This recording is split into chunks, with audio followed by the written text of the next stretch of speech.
So while Chinese president decides to not come to the G20 summit because this time it is being hosted by India, it continues to sermonize us, continues to lecture us on different issues. And now, China's mouthpiece that has come together to directly attack India now. They are trying all sort of aggressive tactics this time to pull India down. China has said via its global mouthpiece to India, focus on your economy. This Bharat-India name game is not important. Bleeding from fiscal woes, but China clearly is preaching because remember the fact is, Chinese president may not want the world to know, but the fact is, yes, they are at the second largest economy right now after the United States of America.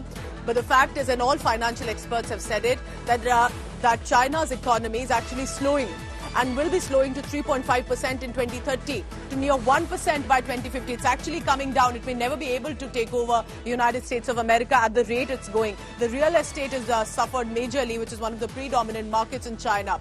And at this time, when it has its own issues, unnecessarily commenting on internal matters of India. Bharat-India game is what China's global mouthpiece says. Focus on your economy. Focus on your issues rather than this Bharat-India game. But the fact is, China, you need to look at your economy. You may be the second largest. And while India is rising to become the third largest very soon, China isn't progressing at a rate that China would like. Specifically after the COVID pandemic, most of its exports have suffered. It's also because inflation in the developing world is so high. The exports from China have suffered. Their real estate has suffered. They're slowing in their economy in the progress that is usually to be made by the largest economies. So it's not that China itself is not facing issues at that rate. In fact, India, even if slowly, steadily, is ensuring that there is progress in its economy. But it says, and ventures into the Bharat-India debate game, says, what is this Bharat-India name game that you're after? Focus on your economy. Remember, this has nothing to do with China. Bharat-India, even if there is a name change, whether it will be India or Bharat, India and Bharat, whether there will be both coexisting or replacement, it has nothing to do with China. But via its global mouthpiece, and a day before G20 arrivals are beginning, global mouthpiece of China says, what is this India-Bharat game? Focus on your economy. I want to go across to our National Affairs Bureau Editor, Abhishek Bhalla is joining us, and he closely tracks the international affairs too.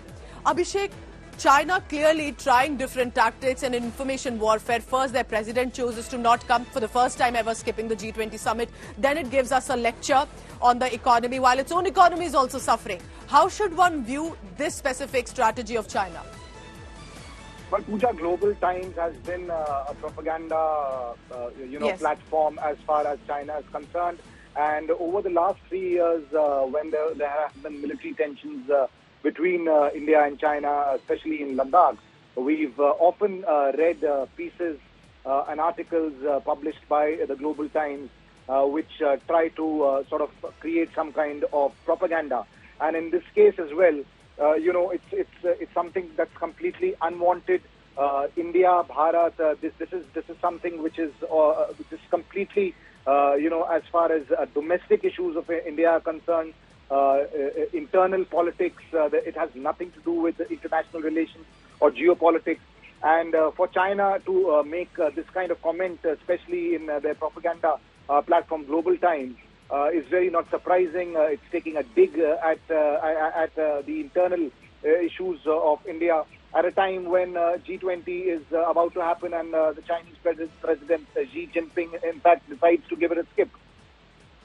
All right, very interesting. Abhishek Bhalla telling us about what sort of propaganda push is being done by China. Abhishek, I do have an added question here. Sure, China may have a stronger infrastructure, but India is already building its infrastructure on the border.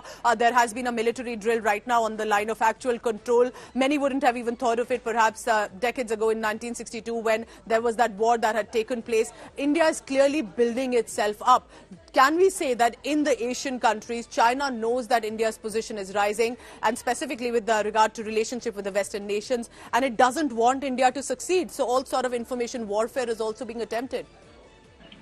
Well, information warfare is an integral part of geopolitics in this day and age, Pooja, and we've seen that in the Russia-Ukraine war. We've seen that in the India-China tussle in Ladakh. The Chinese have always come up with information warfare to set a narrative. There have been several examples, and India has also countered with information warfare. Look, there's a thin line between information warfare and propaganda. It doesn't mean that if you are indulging in information warfare every time you would actually indulge in propaganda, because propaganda is, propagating something which is not right. It's false. It's promoting falsehood.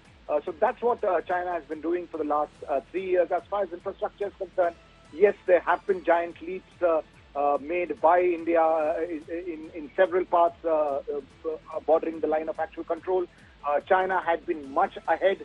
There is still a big gap, but it's been narrowed down. This is what officials have been saying over the last 3 years. Thank you so much, Abhishek Bhalla, for tracking all the latest on that, about how China's propaganda piece, just day ahead of the G20, deliberately trying to provoke India and give out derogatory statements. Thank you very much, Abhishek.